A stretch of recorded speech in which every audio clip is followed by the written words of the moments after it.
I'm Charlie Bright of Gold Derby, and today I'm speaking with Krister Johnson, the creator and executive producer of the Netflix series Murderville. First thing I want to ask is, it's based on a British show. How did you come across the original British series, and what about it stood out to you? So thanks for having me. Will Arnett and his company were the ones who actually came across it first. I think Will saw it and just thought it managed to crack this nut that a lot of comedians have, which is how do you bottle the magic of improvised comedy without the inherent danger of scenes going awry, trailing off, not really adding up. And so he had seen it, and he worked with his company and Sony to get the rights to it. And so when I got involved, they had attained the rights and they were looking for someone to help them develop the American version. And I had never seen it before they sent it to me. And it really was one of those things where I watched it and I was like, man, why hasn't someone done this before? And then secondarily, like, why didn't I think of this? Like, this is perfect. This is perfect to put it in the framework of a mystery and in a sort of narrative framework that everyone knows. They're not going to get distracted by following the story. You know, it's got all the tropes, it's got all the beats that one would expect. So you can enjoy that and we can have fun with that and poke fun at those conventions. But then there's this completely unknown element thrown in. And so I just fell in love with it. And, you know, what I did when I developed the American version, working with Will and his partner, Mark Foreman, I was just trying to not mess it up. You know, I mean, there were certain things in the original one, they have this additional conceit where the town, which is called Successville, the fictional town where all these murders take place, is populated entirely by celebrities, but they're not known in that town for the things that we know them for. So like Barack Obama shows up, but he's the lead detective's proctologist and things like that. And we wanted to, it was really fun, but it wouldn't have allowed us to have a more stable cast of characters. And we really wanted to have fun with the whole police procedural genre and that precinct that just feels like every precinct you've seen on TV. And you've got the rival cop and you've got, you know, the detective like with his boss, and their marriage is falling apart, and you've got a love triangle. So we wanted to kind of make enough space for that stuff. Other than that, like, there weren't a ton of major changes. The original one is pretty dark and wild in a way that the British can get away with, that I think would have come off wrong in ours. So we kind of changed the tone a bit and made it a little lighter. But other than that, like, it's a simple concept that is just tough to kind of execute, you know, to get that guest in there. Truly, like, they don't have a script. They've never seen the set before they are walked on with the cameras rolling. There's no blocking. They have no idea what's going to happen to them. And that's the kind of gold of the whole thing. And so it really just was about making sure we left time and room for those moments, while also touching on the story element so that they could actually try and solve the case. Because it's almost, I mean, that's the thing about our show, is that it's like, it's kind of a comedy procedural, police procedural, but it's also kind of an interactive murder mystery. It's also kind of a game show. It kind of has a vibe of a reality show, but it's all within, you know, a narrative that we kind of except when everyone's breaking.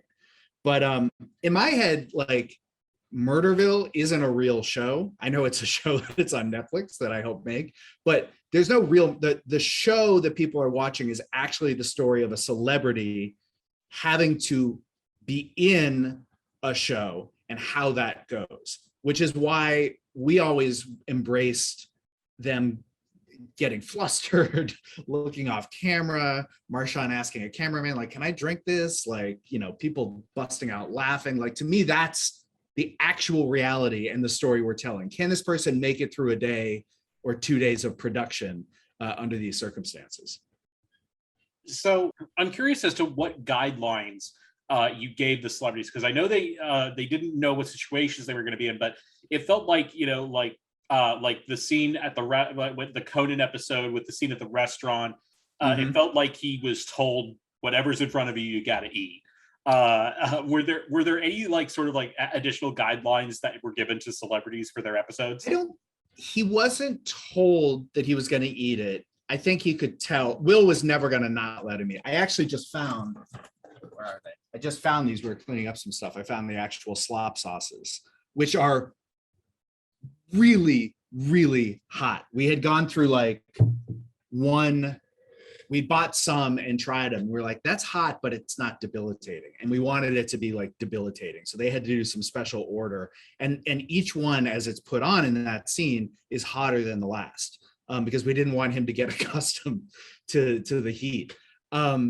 He knew, I think he caught on pretty quickly that he was kind of being punked in that situation and that he was gonna go for it. And I guarantee you Will would have absolutely started shouting at him like, you do not disrespect the restaurant, you eat their food. Like he would have gotten him to eat it.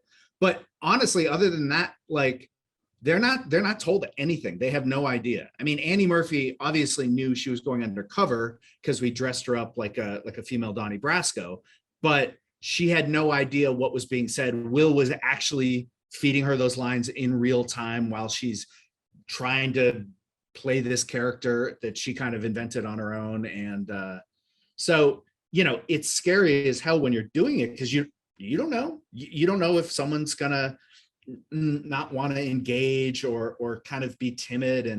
And that was kind of why I think Will's performance in the show is so amazing. He's obviously super funny. He created this wonderful character, but he's also, you know, he memorizes all these lines. We had a script, but it was only a script that would work if certain moments allowed it. You know, we had to get some clues out, but we had, you know, the script literally would just say guest responds. And so it was just kind of a general outline. And Will, as soon as the guest starts interacting with him, he has to improvise right back. He can't be reading lines back because they're never going to match what this person happened to say. So he's in the moment, interacting with them, finding a way to get them maybe back to a point so that we can, you know, touch on a clue or some sort of thing that we want to have fun with them on.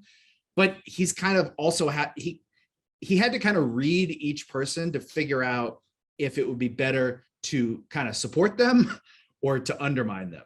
And Annie, and she would readily admit this, like when she first walked on, you could see in her eyes, she was like, I don't know how I'm going to get through this day. So he definitely like started very supportive. And then when she found her sea legs, he really started messing with her.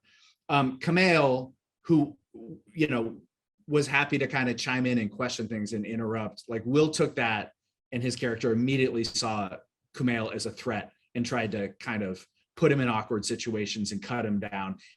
And then Kumail, you know, gave it as well as he took it, which led to, you know, some of my absolute favorite moments. You know, Kumail's whole like, do a Pakistani accent, but don't be racist. That's like the comedian don't get canceled gauntlet. You know what I mean? Like, like you can't raise the stakes enough on a big time comedian by asking them to do the accent that could very easily sound insensitive or mocking and not be racist about it. And of course, Will found a way to wiggle out. I think that was the hardest I laughed because when when Arnett did the British accent, I think that was the hardest I ever laughed because I'm like, oh, that's right. There's also a very significant Pakistani population in the UK. So it was brilliant. Works perfectly. And you have to remember, we don't know how that all just happened right in front of us. So I'm at the monitors watching this like I'm just like, how are we going to get out of this one? And then Will just sticks the landing. But I mean, I think that's what makes the show so fun and why people responded to it. It's just, it moves you along. You can have fun with the story. You can have fun with the mystery, but you truly don't know what's going to happen. And the two people at the center of it don't really know what's going to happen. So it has this air of kind of excitement and danger that I think, due to the structure we imposed on it, never will go off the rails. We can always find our way back to the story. So what made you go for the celebrity guests that you ended up bringing into this project? Because there's some that, you know, made perfect sense, like Conan O'Brien, Kumail Nanjiani, and Ken Jeong. But, you know, bringing, you know, in people like Marshawn Lynch and even Sharon Stone, were definitely a bit jarring when you first see them in there. What made you go for the guests that you ended up going with? Well, I mean, it was sort of our mission from the start, and Netflix's mission, that this wasn't just supposed, like, the fun of this is to see people struggle. And Conan is one of the all-time great comedic writers, performers, actors, and his episode is incredible, but it's incredible in different ways than the other ones.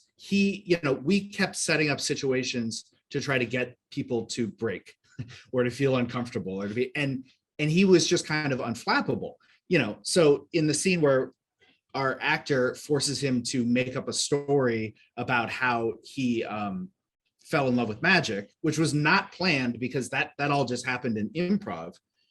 He comes up with this thing about being bullied by Dianne Feinstein as a child. And suddenly our actor is turning around from the camera because she has completely broken. So Conan was just an assassin. And I love that. And I love seeing, like, okay, let's take one of the just funniest people in the world and put them through this and see what happens.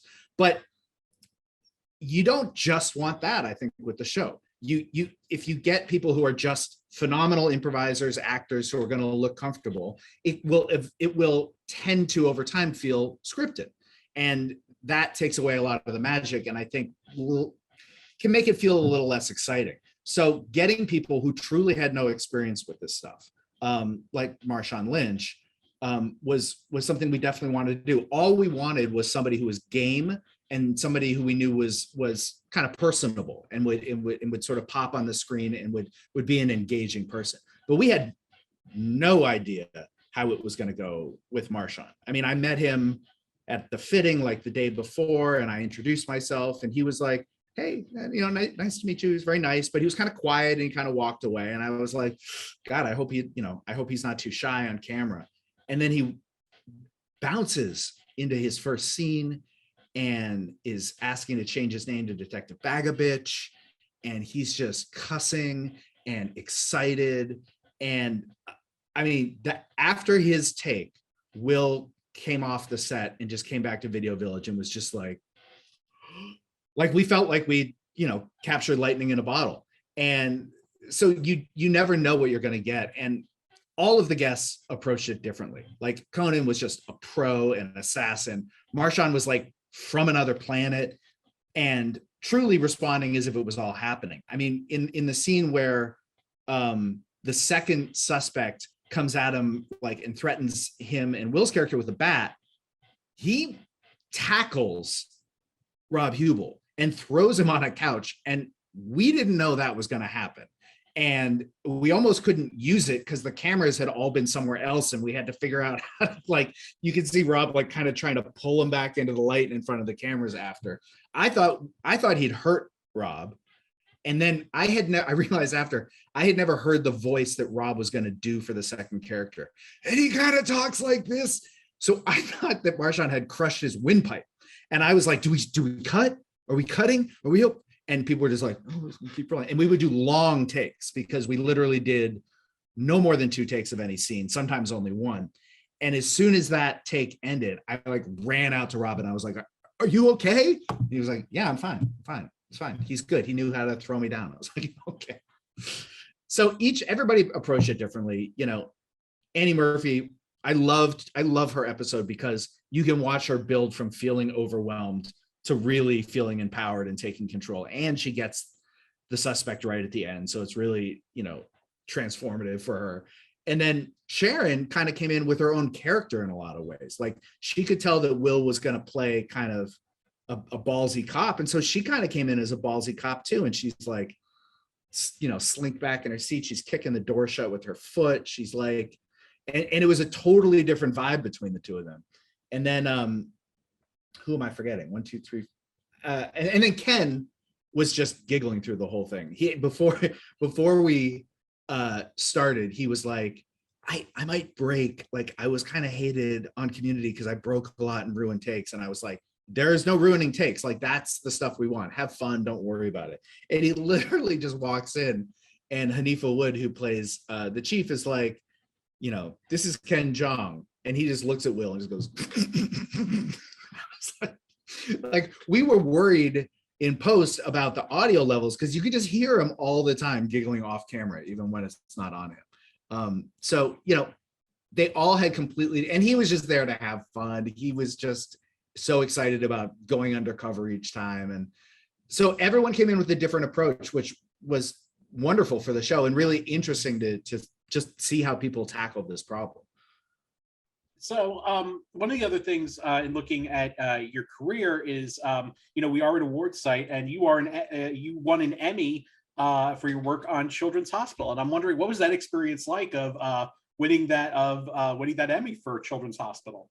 I mean, you know what? I'm not going to lie; it was incredible. It was it was at a time when I had, you know, I lived in New York for 20 years. I was sort of performing some of my own comedy. I was getting some writing jobs on some, you know, smaller basic cable shows, but I hadn't really cracked it. And there was never this feeling like, oh, well, the next job's going to come and the next one, like, this is my career. Like it, and it continues to be for everyone in this industry, like always a hustle.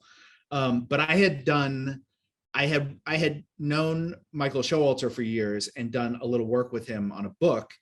And so when they set up the first season of Wet Hot American Summer at Netflix, I was invited to join that staff. And it was through that I met John Stern, who runs Abominable Pictures, which produced Wet Hot and Children's Hospital and Medical Police, which I did, and Murderville. And obviously I met David Wayne as well. So they were doing season 7, and they had a kind of brief writer's room. I think it was just like 3 weeks. And I got hired for that. And I was still living in New York through all this. So I was just kind of flying back and forth. But I did the room. It went really well. I felt like I really love genre, and I love how they aren't just absurd, but they honor whatever genre they're doing in a Children's Hospital episode, but everything happens like it's a new plot point every 15 seconds, because they kind of have to hit all the plot points to do it in like 12 and a half minutes or whatever it is. But it went great. And so I had just been a staff writer, but they promoted me to co-EP and asked me to stay on and rewrite some scripts and write a couple more. And I was just like, yeah, of course, please. So I did all that. And so my role, I was on set a bit, but I wasn't really an official part of the production at that point. I kind of flew myself out during some episodes I wrote and just kind of wanted to hang out and see how they shot it and meet John Hamm and, you know, silly things like that, because he ended up in an episode I wrote. And then we got nominated, and I didn't know the nominations were coming out. Like, somebody told me. I was like, what? And at that point, it was all gravy. Like, I was like, I get to put on a tux and I get to go to the ceremony, and there's a limo picking me up, and I get to stand next to Ken Marino and Lake Bell and have people take photos of me. I was like, this is ridiculous. And then we won, and it was wonderful. It was wonderful. And at the same time, like, a complete crapshoot. Like, there are many amazing writers who've done amazing shows that have never won. And it's just as much because of the year that season or episode came out, or the category you ended up in, or a million other things. So I am thrilled that I can have that on my resume if it helps my career. But it doesn't mean anything magical about me. It just means that I have really just been super lucky with some of the stuff I've gotten to work on. Well, Krister, thank you so much for joining us. We wish you all the best over this upcoming award season. And to all our viewers, please like this video, smash that subscribe button, and don't forget to go to goldderby.com and use the Gold Derby app to make your Emmy predictions. Thanks so much, Krister. Thanks so much. I appreciate it.